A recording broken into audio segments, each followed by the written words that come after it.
हमारी संस्कृति, हमारे संस्कार सदा रहे हमारे साथ। भारत की पुरातन गाथाएं और महान संतों की वाणी। सब्सक्राइब करें तिलक कथाएं। मैं साईं बाबा का भक्त वक्त नहीं हूँ। लगता है उन्हें कलेक्टर साहब से कोई काम हो जो वो मुझसे करवाना चाहते हो। काम के लिए साईं बाबा को किसी की जरूरत नहीं है नाना साहब। आपकी उन पर बहुत श्रद्धा दिखाई देती है। कब आएंगे आप साईं बाबा से मिलने? आऊंगा, मौका मिलते ही आऊंगा। आप मौके का इंतजार करेंगे नाना साहब चांदोरकर। शायद आपके ध्यान में ये बात नहीं आई है कि सामान्य परिस्थितियों में भक्त भगवान का दरवाजा खटखटाता है। यहां तो स्वयं भगवान ने भक्त का दरवाजा खटखटाया है। नमस्ते। मैं तुम्हें कब से शिरडी में बुला रहा हूं और तुम मुझे ढूंढ रहे हो। आप कौन हैं? लोग मुझे साईं बाबा कहते हैं। लेकिन आप हैं कहां? मुझे दिखाई क्यों नहीं दे रहे? मन की आंखें खोल कर देखो नाना, मैं तो हर प्राणी मात्र में हूं। लेकिन इस समय आप कहां हैं? शिरडी में। आप शिरडी में हैं? तो हमें यहां आपकी आवाज कैसे सुनाई दे रही है? साईं बाबा।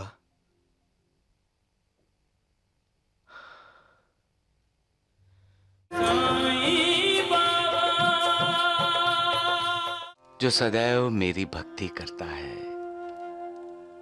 मेरी लीला गान करता है,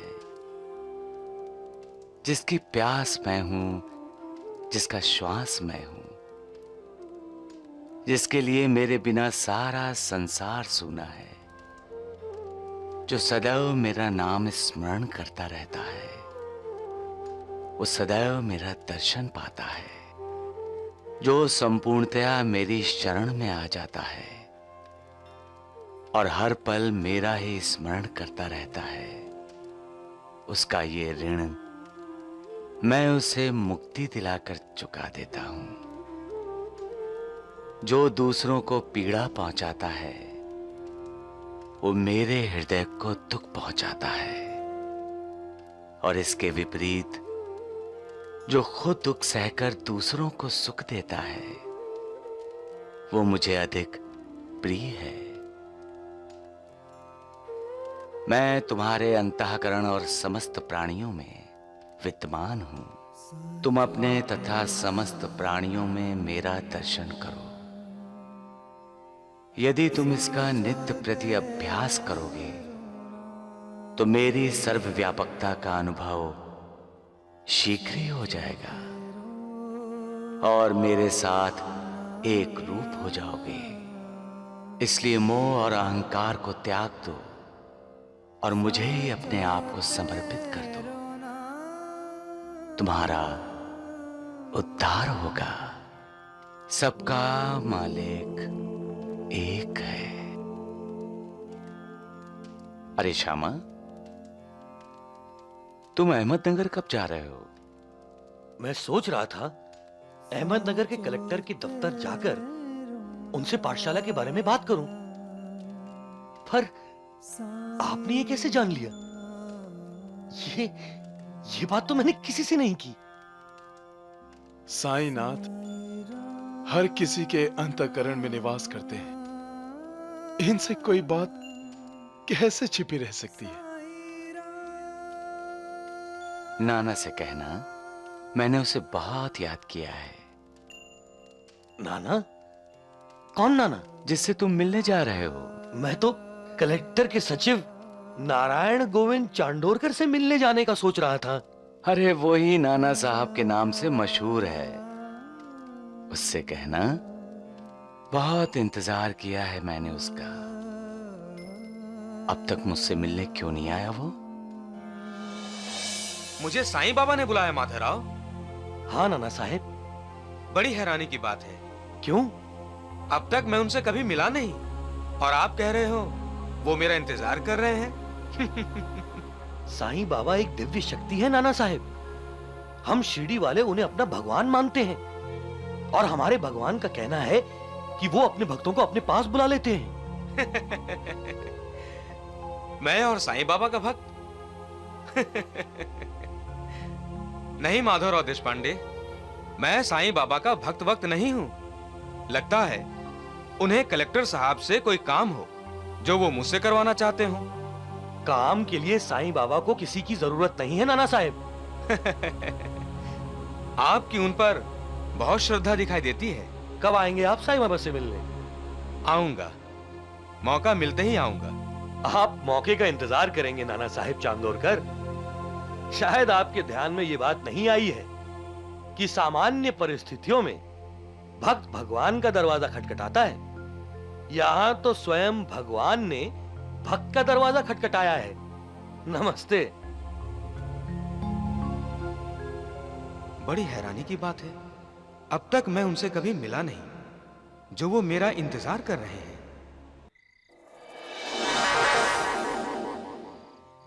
नाना, नाना, तुम शिरडी क्यों नहीं आ रहे हो? मुझसे नाराज हो? मैं कब से तुम्हें शिरडी बुला रहा हूं। कितने बुलावे भेजे मैंने तुम्हें, तुम फिर भी नहीं आए। कितना इंतजार करवाओगे मुझे? अगर तुम शिरडी नहीं आना चाहते तो मैं तुम्हें शिरडी में खींच लाऊंगा।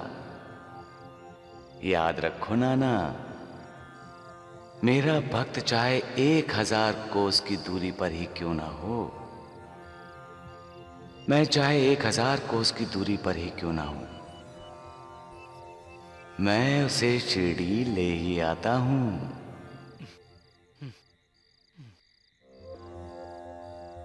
आओ नाना, आओ, अब आ भी जाओ।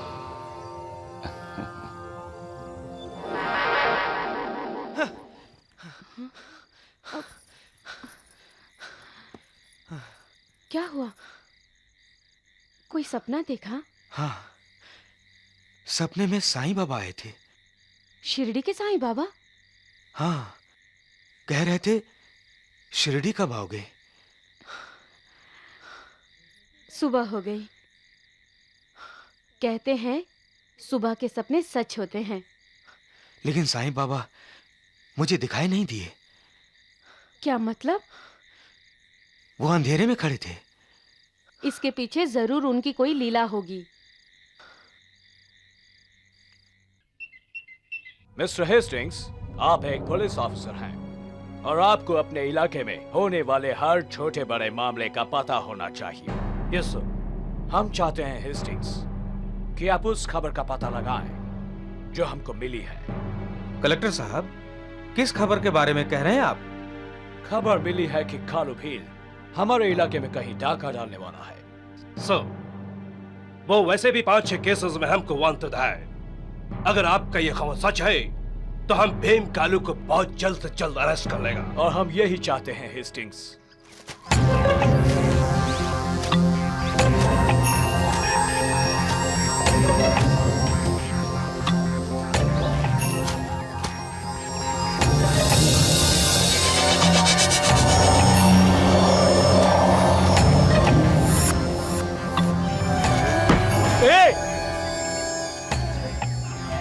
कालू, मैं हूं तुम्हारा मुखबिर।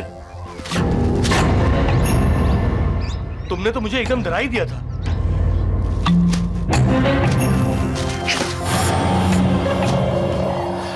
क्या खबर लाए हो? खबर? गांव में बस एक ही आदमी अमीर है, सेठ जयचंद मारवाड़ी। तुम्हें क्या लगता है ढाके में कितना माल मिलेगा? बस समझ लो 8-10 हजार रुपए से कम नहीं, उससे ज्यादा ही।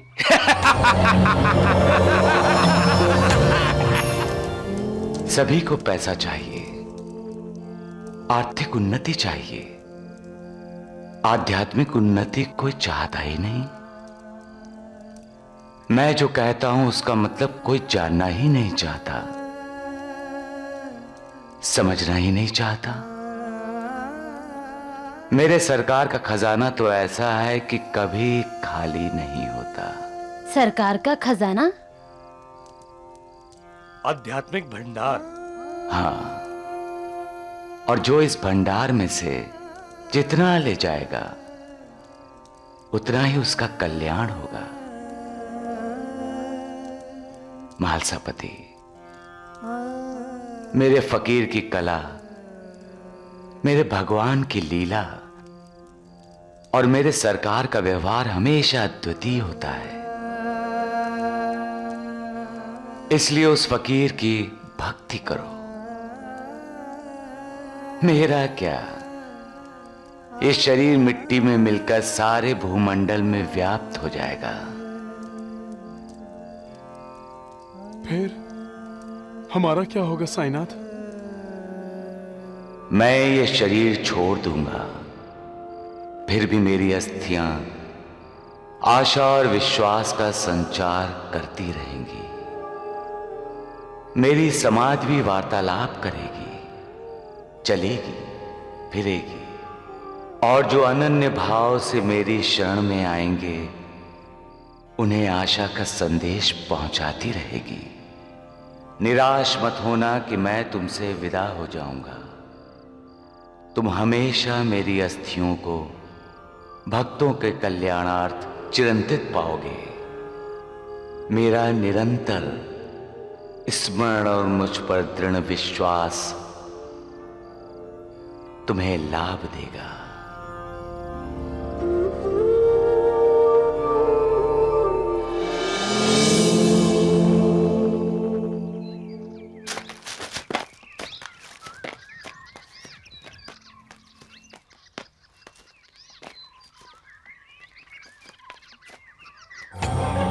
अरे कहाँ है उस मारवाड़ी का घर? आगे, हम उसी तरफ जा रहे हैं। वैसे किसी का ध्यान तो नहीं है हम पर, फिर भी पुलिस को तो शक नहीं। शक? जय हरि विठ्ठल, जय हरि विठ्ठल, जय हरि विठ्ठल, जय हरि विठ्ठल, जय हरि विठ्ठल, जय हरि विठ्ठल, विठ्ठल विठ्ठल, जय हरि विठ्ठल, विठ्ठल विठ्ठल, जय हरि विठ्ठल, जय हरि विठ्ठल, जय हरि विठ्ठल। साईं बाबा, अच्छा लग रहा था, आप नाच रहे थे। लक्ष्मी बेटी, वो मुझे नचा रहा था और कौन? मेरा भक्त है, बहुत मन से गा रहा था। लक्ष्मी बेटी, मैं अपने भक्तों को खुश देखकर मैं भी खुश हो जाता हूं। मैं तो अपने भक्तों का दास हूं ना। कौन है आपका भक्त? दास गड़ू।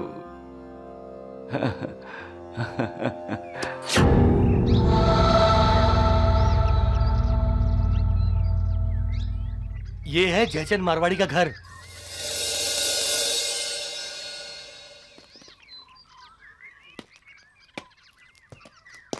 नमस्कार नाना साहेब। अरे दासगनु, आप? आपको तो इंस्पेक्टर हेस्टिंग ढूंढ रहा था। मुझे?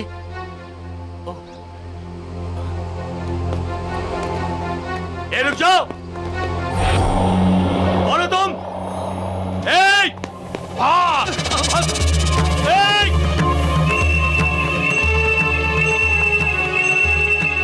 पकड़ो!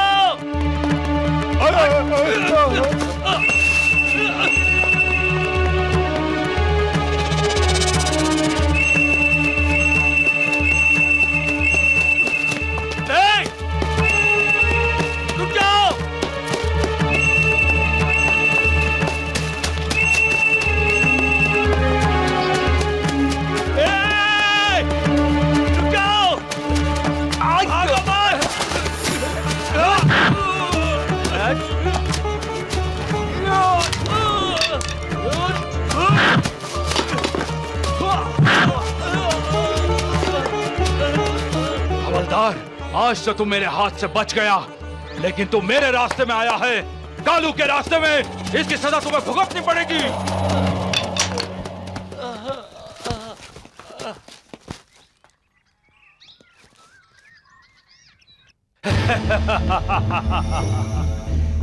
ब्रेवो! हवलदार गणेश ब्रेवो! कालू भील भाग गया है। उसे भागने दो, कोई बात नहीं। लेकिन उसे इस बात का पता चल गया है कि हम उसके पीछे हैं और एक न एक दिन हम उसको जरूर पकड़ लेगा।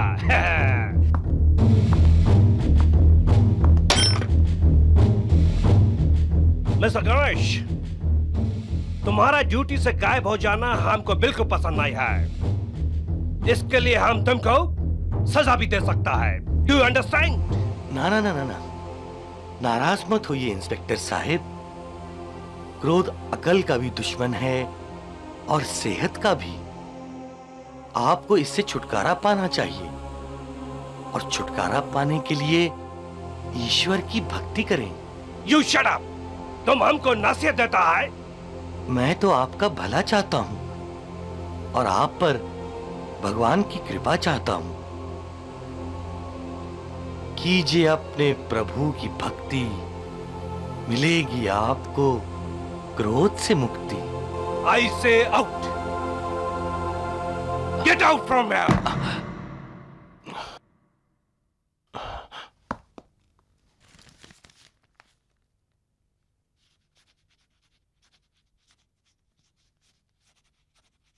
नाना, नाना,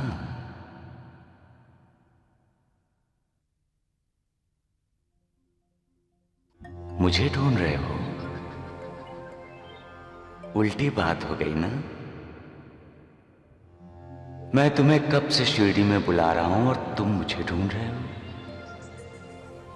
आप कौन हैं?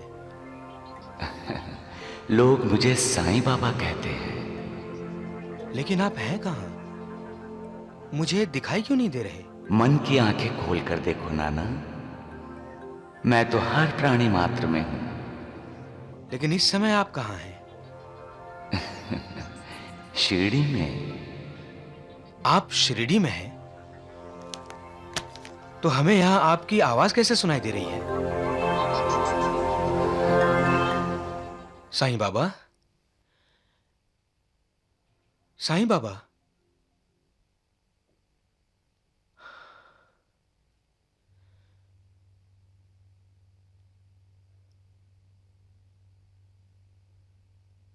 किसी ने मेरा मजाक तो नहीं उड़ाया? शिरडी में होकर साईं बाबा मेरे साथ बात कैसे कर सकते हैं?